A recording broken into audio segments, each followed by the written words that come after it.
Hey, what's going on, guys? Welcome back to Chris's Habs Corner.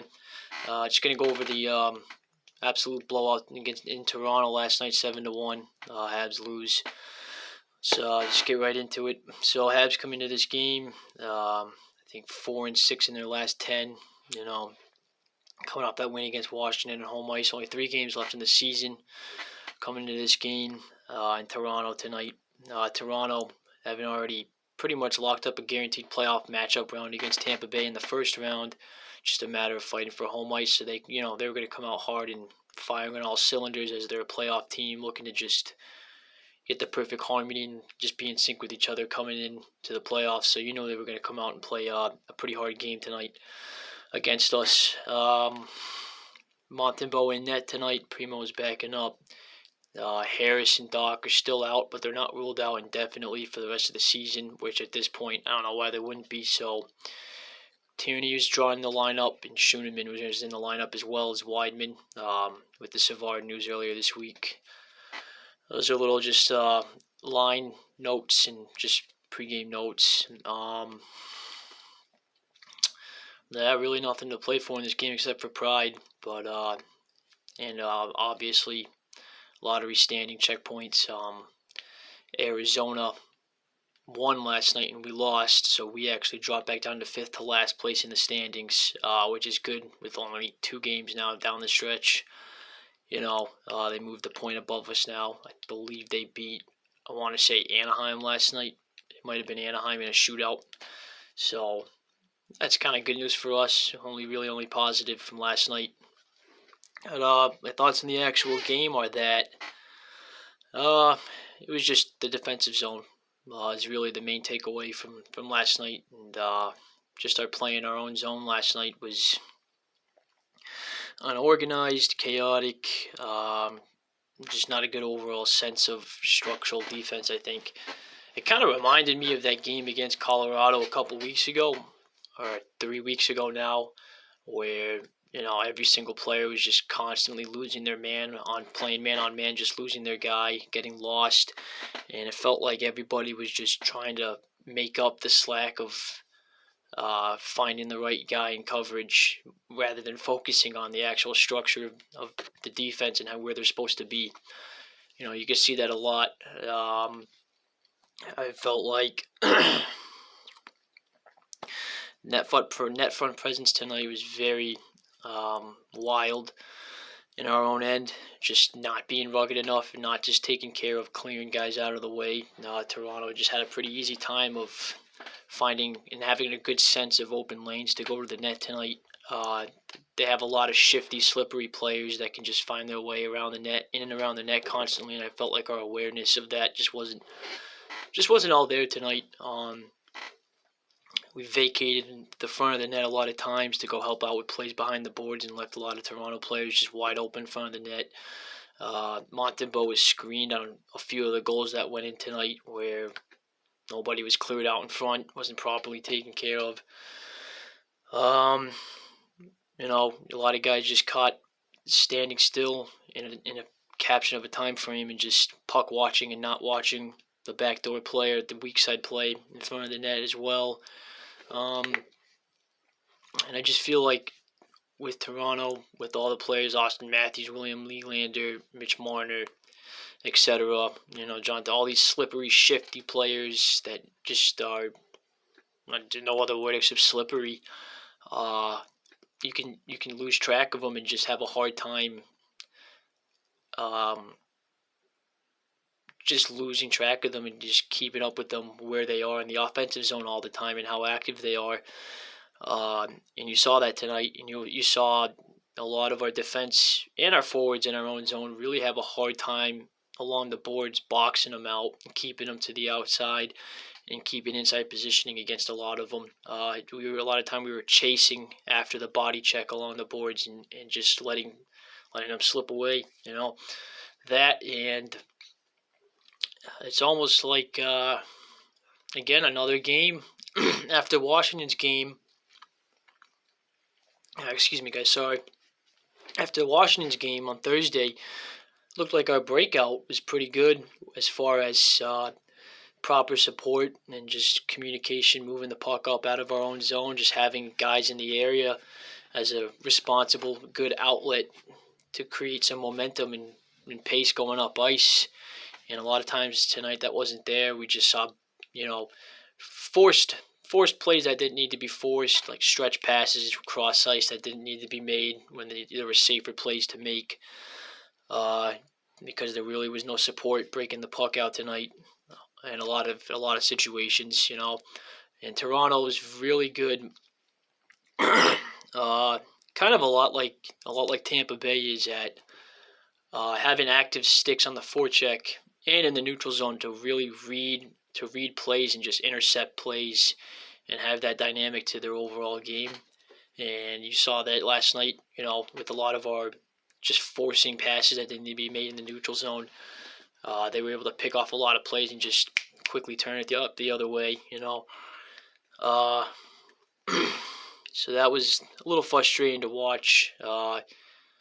It just really feels like our breakout patterns in our own zone, just moving the puck up ice, hasn't been really consistent enough all year.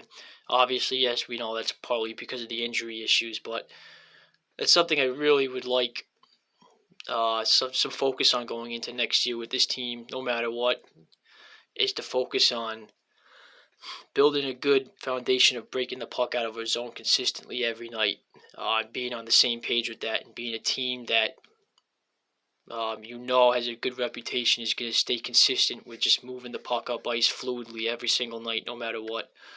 And that's a strong foundation to build off of, I really believe. As far as Montembeault goes, 7 goals on 46 shots. I mean, he put up basically 40 saves tonight. He made some really, really, really remarkable saves on odd man rushes, 2-on-1, one-timers, breakaways. Like I said, he was basically abandoned, left stranded in front of the net half the game. I remember at the end of the first period, I believe it was John Tavares, I'm not 100% sure. He came in all alone with like 5 seconds left and got off four shots. Montembeault made the breakaway save, and then he got 3 rebounds and just whacked away at Montembeault, and he just stopped all of them until the clock ran out with no defensive support really coming in, So that just kind of told the whole story tonight of how it was in front of the net for him. Like I said, he was screened on a couple of goals, a couple of backdoor passes where we just didn't have the right proper stick angle to take away the passing lane in front of the net. Not a good awareness in front of the net tonight overall. You saw on one of Toronto's 2 power play goals in the first period where Mike Matheson tried to go down on one knee to take that backdoor pass away, but whoever it was for Toronto ladled that pass perfectly for the backdoor tap-in goal. So you can't really blame Montembeault on that one. There was that, I believe it was the third period? Yes, it was the third period. Matthews kind of just had to step in on a breakaway after puck bounced off of Justin Barron for a split second. And, you can't really expect him to make that save on Austin Matthews coming in all alone. I'm sorry, I don't care really who you are. He just wired that puck right past him. He's not to blame on that one. I'm not really too upset with him on that one. How can you blame him for that? There was that fluke crazy goal in the second period where the Habs were trying to clear a puck out of the zone, and it just ended up on like a weird carom off the glass and ended up on a Toronto stick, and it was thrown towards the net, and it bounced off of, I forget who it was in front of the net. It might have been Barron again, and it deflected right off his skate, and Montembeault, there's a bing-bang play, and Montembeault had no chance on that one. So there were a lot of goals that were not his fault tonight, and he made some incredible saves. He made some saves where he was really just cutting off the angle of the shot and just being aggressive. Even when he goes down, he still has the majority of the net covered when he goes down on his knee pads. He's just efficient with his movements, and he's efficient with how aggressive he's being to take off angles and shots. I think, I still firmly believe he's our number 1 goalie going into next year if he can show some consistency. Nothing changes on my perspective on that at all. So, what else? Let's see. Yeah, the power play looked pretty abysmal tonight. You could see Toronto really was just stepping up at the blue line, taking away all of our zone entries for majority of our power play time tonight. It's just I saw Hoffman a couple times take some pop passes into the upper high slot and just make some blind pass throwing the puck to nobody on the power play. I thought we were too stationary. That's just another problem we've had all year, is just how flat and how unmobile and stationary a lot of times our power play can be. And tonight was one of those nights we didn't have any guys switching out and just having movement more towards the interior. I felt like we weren't taking enough shot opportunities on the power play and trying to get those cross-ice one-timers a little too often, I think, when we could have just taken a shot towards the net. And just overall, I think we really just don't take our opportunities when they're there on the power play a lot of times. I think we wait to get set up when we're coming in on a zone entry, rip it around the boards or pull up on the hash marks and try to get the umbrella formation set up when we could just drive the play coming into the zone towards the interior and push that play towards the net and just start throwing pucks towards the net or just getting more chances generated towards the net. It just takes too long and it's too predictable. And you saw that tonight.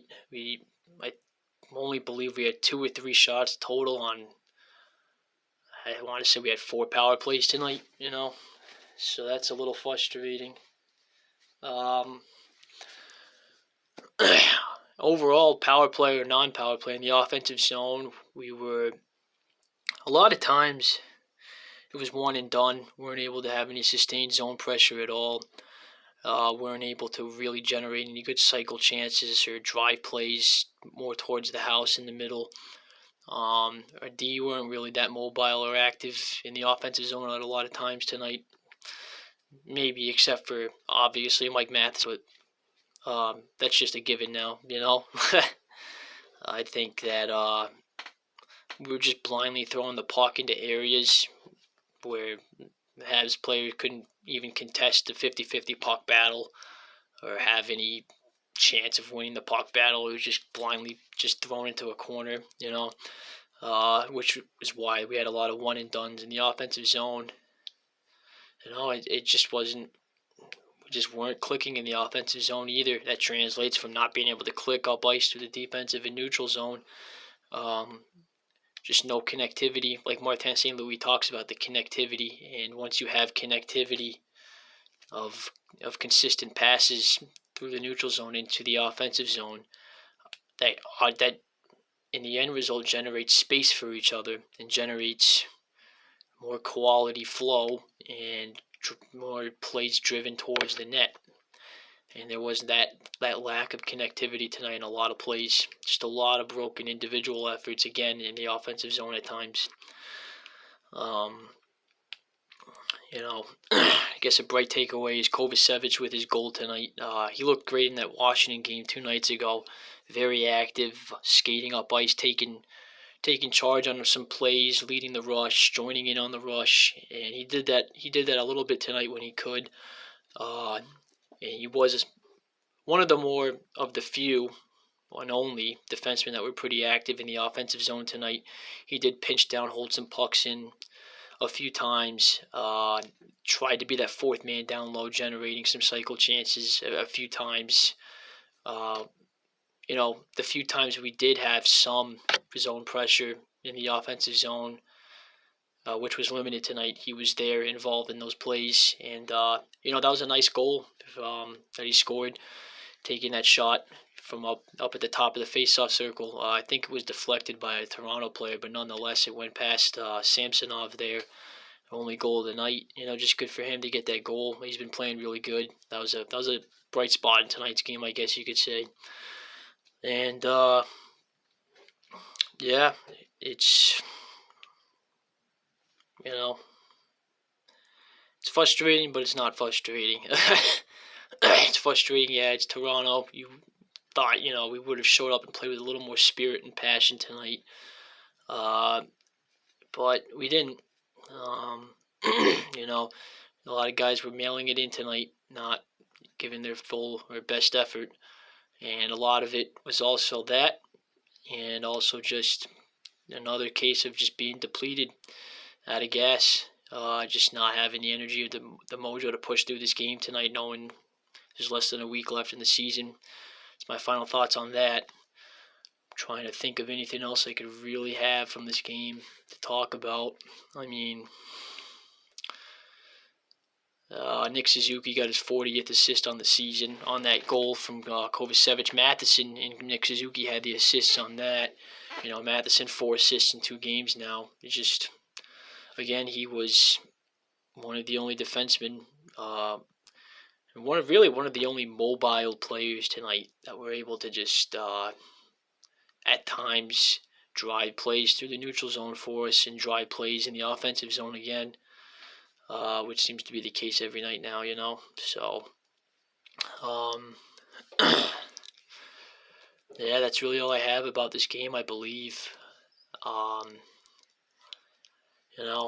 are going to be off until Wednesday, and then there's 2 games left on the road in New York to take on the Islanders, who are playing for their playoff lives for that last wild card spot. So that's going to be a very, very, very, very challenging task for the Habs to go into Long Island and try to contest in that game. And then we have our final game of the season Thursday night at home against Boston.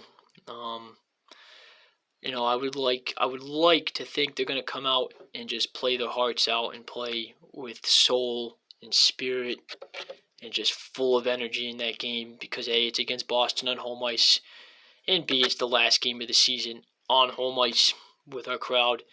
And, we haven't beat that team in over a few years now. And I just, personally, I hope, I would just really love to see them take it to Boston on Thursday night and just play like they're pouring their hearts out in that game. Even if they don't win it, play with that passion, play like it's your last game ever that night. I hope to just give back to the fans that night and to just give us one more solid effort for us to enjoy that night. That's all that matters for me at this point, is that last game of the season. I just want to see them take it to Boston. So I guess that's one positive you can kind of look forward to this week. I believe that's really it, guys. I'm going to sign off of here now. I'm probably going to come out with some sort of news update either Monday or Tuesday, and I'm probably going to do a game reaction for the games on Wednesday and Thursday in one shot, probably on Friday. So I will talk to you guys next time. Like and subscribe to Chris's Habs Corner. Trying to get to 100 subscribers. That's my first goal. Let's get it done. Talk to you guys next time.